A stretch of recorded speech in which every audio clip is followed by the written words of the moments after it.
Hi everyone, welcome to our YouTube channel Black Diamond. तो मैं फिर से आप लोगों के लिए एक वैकेंसी से रिलेटेड वीडियो लेके आया हूँ। एक मिनट में देख लेता हूँ, रिकॉर्डिंग ऑन है। ओके, तो आज का जो वैकेंसी है वो बेसिकली ओसीपीएल के द्वारा निकाला गया, उड़ीसा कोल पावर लिमिटेड। देखो बहुत सारे बच्चे मैसेज कर रहे हैं और अलग अलग वीडियोस के नीचे कमेंट कर रहे हैं कि ओसीपीएल वाला में मैं भर सकता हूँ कि नहीं। मैं झारखंड से हूँ, मैं बिहार से हूँ, मैं यहाँ से हूँ, सुनो पूरा बात सुनो, अच्छे से समझा रहे हैं।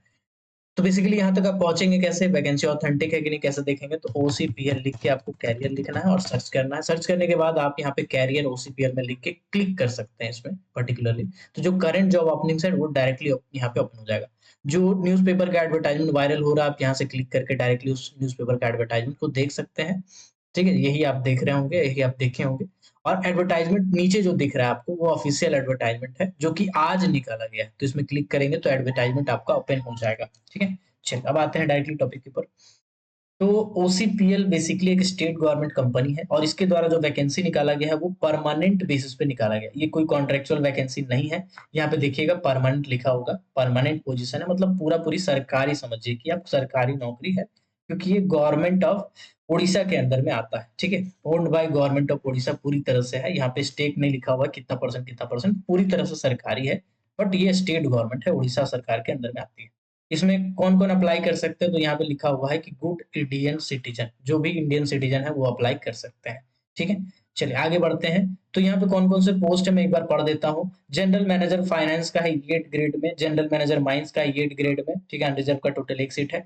इलेक्ट्रिकल वाला का 6 ग्रेड में है, senior manager civil E5 grade, manager survey E4 grade, manager mine planning E4 grade, DY manager security and traffic E3 grade, assistant manager CSR E2 grade, assistant manager mining है E1 grade, जिसमें ST category का एक seat, SC category का एक seat, unreserved का एक seat, total 3 seat का vacancy है।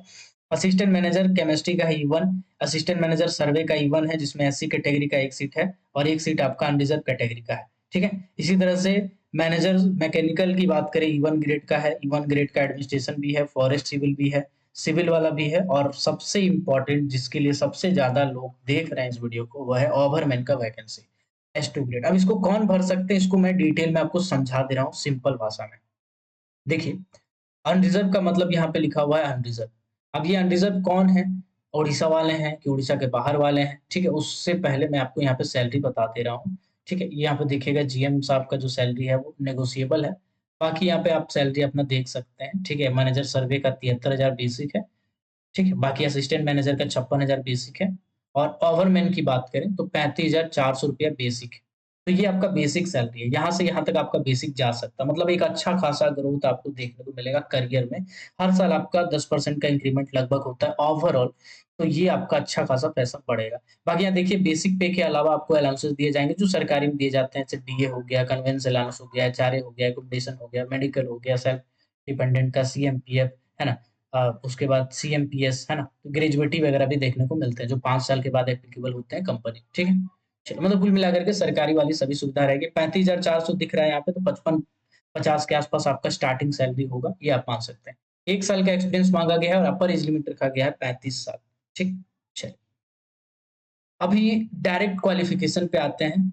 ओके, बाकी सबका क्वालिफिकेशन यहाँ पे आप देख सकते हैं। मैं डायरेक्टली माइनिंग वाले पे आता हूँ क्योंकि माइनिंग वाले बच्चे ज्यादा देख रहे हैं। बाकी आप चाहें तो एडवर्टाइजमेंट जैसे मैंने कहा डाउनलोड करके देख सकते हैं। असिस्टेंट मैनेजर माइनिंग, इसमें कौन अप्लाई कर सकते हैं, तो जिसके पास बी या बीटेक का सर्टिफिकेट है। ठीक है, या उसके इक्विवेलेंट कोई भी डिग्री लिए हुआ है। डिप्लोमा वाले अप्लाई कर सकते हैं क्या, नहीं, सिर्फ और सिर्फ बीटेक वाले अप्लाई कर सकते हैं। साथ ही उनके पास सेकंड क्लास मैनेजर का सर्टिफिकेट है ना, कोल वाला। सीएमआर के हिसाब से यहाँ पे कहीं भी रेस्ट्रिक्टेड या अनरेस्ट्रिक्टेड शब्द का इस्तेमाल नहीं किया गया है, तो अंडरग्राउंड हो चाहे ओपन का, दोनों अप्लाई कर सकते हैं। 2 साल का एक्सपीरियंस होना चाहिए आपके पास। ठीक है, और इसके बाद यहाँ पे बोला गया है बीटीआर वगैरह का नॉलेज, डीजीएमएस वगैरह सबका आपको आना चाहिए। मतलब आपको बीटीओ भी बनाया जा सकता है, वोकेशनल ट्रेनिंग ऑफिसर भी बनाया जा सकता है। ठीक, 2 साल का आपका एक्सपीरियंस जो रहेगा। यहाँ पे कहीं नहीं लिखा है कि किस टाइप का एक्सपीरियंस चाहिए 2 साल का। तो ऑब्वियस सी बात है कि पोस्ट क्वालिफिकेशन एक्सपीरियंस मांगता है यहाँ पे, जब भी मांगता है स्टेचुरी सर्टिफिकेट होने के बाद का एक्सपीरियंस आपका होना चाहिए। ठीक है, तो इसमें पीजी पीडी इंक्लूडेड नहीं होगा। ठीक, चलिए यहाँ पे देखिए लिख दिया है clearly, post qualification working experience. ये ट्रेनिंग वाला नहीं चलेगा आपका।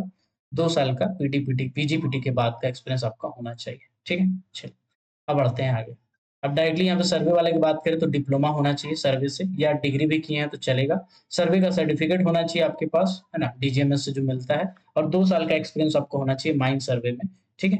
बाकी यहाँ पे आपका स्किल्स लिख दिया गया है, जो कि जनरली वही सब होता है जो एक सर्वे का सिखाया जाता है। अब डायरेक्टली आते हैं ओवरमैन के ऊपर। तो इसमें कौन अप्लाई कर सकते हैं? जिसके पास डिप्लोमा इन माइनिंग का सर्टिफिकेट है, साथ ही ओवरमैन का सर्टिफिकेट ऑफ कॉम्पिटेंसी है। अब इसके बाद बच्चे ये नहीं समझ पा रहे हैं कि यार एक्सपीरियंस पीजीपीटी, पीडीपीटी वाला काउंट होगा कि नहीं? पीजीपीटी या पीडीपीटी वाला काउंट होगा कि नहीं, ये समझ नहीं पा रहा। समझिएगा, लिखा हुआ है working should have minimum 1 year of working of experience of working in shift and take charge of a working section in a mines, ठीक है। Should be well conservant with open cast coal mines operation and statutory responsibility pretending to overman position, मतलब overman position के जैसा, overman position के जैसा मतलब second class manager certificate वाले हों, अप्लाई कर सकते हैं। सेकंड क्लास मैनेजर के तौर पे काम किए हों, अप्लाई कर सकते हैं, ठीक है। फर्स्ट क्लास मैनेजर के तौर पे काम किए हों, अप्लाई कर सकते हैं। ओवरमैन के तौर पे काम किए हों, अप्लाई कर सकते हैं। लेकिन माइनिंग सरदार के तौर पे अगर आप काम किए हों तो अप्लाई नहीं कर सकते, ठीक है। यहाँ पे क्लियरली मेंशन कर दिया है। हालाँकि ये मेरा सजेशन रहेगा कि माइनिंग सरदार वाले भी हैं तो अप्लाई कर दीजिएगा। हालाँकि पीआई में आपको अगर बुलाया जाता है तभी आपको जाना है, नहीं तो कोई दिक्कत नहीं। पीआई में बुलाया जाएगा तो आपको उसका खर्चा-पानी मिलेगा आने-जाने का, तो आपको टेंशन नहीं लेना है, ठीक है। तो ओवरमैन पोस्ट के लिए आप अगर ओवरमैन सर्टिफिकेट होल्डर हैं और प्लस 1 साल का एक्सपीरियंस है आपके पास, तो अप्लाई कर दीजिएगा। और ओवरमैन में 1 साल का काम करने का तजुर्बा है भाई, तब तो ज़रूर अप्लाई कीजिएगा। आपका कॉम्पिटिशन थोड़ा-सा कम हो जाता है, बहुत ज़्यादा नहीं, क्योंकि उड़ीसा, झारखंड, छत्तीसगढ़ और मध्य प्रदेश और महाराष्ट्र, ये सभी हब हैं, ठीक है? और ये सभी से नहीं भी तो 100-100 कैंडिडेट भी अगर आप मान के चलेंगे ना, जिसके पास गवर्नमेंट सर्टिफिकेट हो और 1 साल का एक्सपीरियंस हो, तो भी आपका 500 बच्चा प्लस होता है पीआई में बैठने के लिए। और उसमें भी अगर शॉर्टलिस्ट किया जाएगा 200-250 बच्चा 1-2 पोस्ट के लिए तो पर्टिकुलरली बैठेगा, समझ रहे हैं? उड़ीसा वाला का तो अलग बेनिफिट है, लेकिन बाकी कैंडिडेट के लिए अनरिजर्व कैटेगरी में 2 ही सीट टोटल रखा गया है, ठीक है? चलिए, अब आते हैं आगे। तो कौन भर सकते हैं? अब मैं डायरेक्टली इस पे आता हूँ। तो देखिए ऐसा है, पूरा एडवर्टाइज़मेंट को पढ़िएगा ना तो कहीं पे नहीं लिखा हुआ, सिर्फ लिखा हुआ है इंडियन सिटीज़न। तो जो भी बच्चा किसी भी स्टेट से हो, चाहे झारखंड से हो, उड़ीसा से हो, वेस्ट बंगाल से हो, पंजाब से हो, महाराष्ट्र से हो, छत्तीसगढ़ से हो, एमपी से हो, कहीं से भी हो, आप इस फॉर्म को भर सकते हैं। आप इस फॉर्म को आराम से भर सकते हो और इसमें जितने भी पोजीशन है सभी फॉर्म्स को भर सकते हो। लेकिन अगर आप एससी, एसटी, ओबीसी, पीडब्ल्यूबीडी ये सब का लाभ लेना चाहते हैं, तो ये सब के लिए सिर्फ स्टेट गवर्नमेंट का नॉर्म्स चलेगा। मतलब उड़ीसा सरकार के अंदर, अब उड़ीसा में अगर आप रहते हैं तभी एससी, एसटी इस कैटेगरी में आते हैं तभी लाभ ले सकते हैं। अगर बाहर के हैं, फॉर एग्जांपल झारखंड से हैं और ओबीसी में बिलॉन्ग करते हैं, तो भी आपको अनरिजर्व कैटेगरी में अप्लाई करना पड़ेगा, जिसके लिए टोटल 2 सीट है। तो अब इस 2 सीट के लिए अप्लाई करना है तो आपको बहुत अच्छे से देख समझ के अप्लाई करना चाहिए, ठीक है? एज जो रखा गया है वो 26/6/2024 तक, और बाकी जितनी भी चीज़ें हैं वो 26/6/2024 तक ही कैलकुलेट किया जाएगा, ठीक है? बाकी यहाँ पे ऐसा कोई ख़ास नियम नहीं लिखा गया है, ठीक? यहाँ पे लिखिएगा ऊपर स्टेट गवर्नमेंट लिखा हुआ है। सिलेक्शन प्रोसेस क्या है मैं आपको बताता हूँ। सिलेक्शन प्रोसेस बेसिकली यही है कि शॉर्ट लिस्ट किया जाएगा एप्लीकेशन के डॉक्यूमेंट को देख के। इसके बाद आपको एक पर्सनल इंटरव्यू में बुलाया जाएगा। पर्सनल इंटरव्यू लिया जाएगा, उसके बाद अगर पर्सनल इंटरव्यू आप क्वालीफाई करते हैं, फिर आपका मेडिकल होगा, देन आपका डीवी होगा, मेडिकल होगा और आगे काम होगा। मेडिकल यहाँ पे लिख दिया गया है। प्लेसमेंट के बारे में लिख दिया गया है कि भाई कहीं पर भी ओसीपीएल का माइंस में हम आपको भेज सकते हैं। कब से कब तक फॉर्म भर सकते हैं? तो 26/6 यानी कि आज से फॉर्म भरना चालू हो रहा है। 16 जुलाई तक फॉर्म भर सकते हैं। फॉर्म भरने के लिए आप वेबसाइट का प्रयोग करें www.ocpl.org.in, है ना? सुबह 10 बजे से लेकर के आपका अब बेसिकली फॉर्म भरना चालू हो चुका है आज, है ना? इसके बाद जब फॉर्म भर देंगे ना तो फॉर्म का प्रिंट आउट निकालिएगा। फॉर्म का प्रिंट आउट निकालने के बाद ज़रूरी सभी डॉक्यूमेंट का ज़ेरॉक्स सेल्फ अटेस्टेड कीजिएगा। और ये जो एड्रेस है DY general manager HRD, HR Odisha coal and power limited zone A, 4th floor, fortune tower, Chandrashekharpur, Bhubaneswar 751023 Orissa. इसमें स्पीड पोस्ट या रजिस्टर्ड पोस्ट से आप एप्लीकेशन का सभी हार्ड कॉपी को A4 एनवेलप में डाल के भेज दीजिएगा। और जो भेजने का डेट है वो 26 जुलाई 2024 से पहले तक आपको भेज देना है। यहाँ तक आई होप आपका क्लियर हो गया होगा, ठीक है? इसके बाद जब आप जाइएगा, बेसिकली आपको अगर शॉर्टलिस्ट किया जाता है पीआई में, तो फिर आप जब टिकट बुक कराइएगा, तो अगर आप S2 ग्रेड के लिए यानी ओवरमैन ग्रेड के लिए हैं, है ना? तो उस केस में आपको सेकंड क्लास का एसी का ट्रेन का टिकट मिल जाएगा या बस फेयर सेकंड क्लास वाला एसी का बस फेयर मिल जाएगा।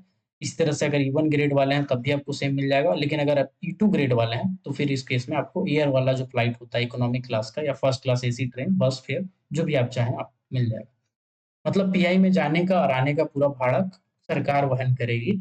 आप अगर इस फॉर्म को भरते हैं और आपका पर्सनल इंटरव्यू के लिए सिलेक्शन किया जाता है तब, ठीक है? बाकी यहाँ पे डेट वगैरह सब लिखा हुआ है कि आपको 26/7 तक भेजना है, 16/7 तक लास्ट डेट है अप्लाई करने का, शाम को 5 बजे तक ऑनलाइन अप्लाई कर सकते हैं।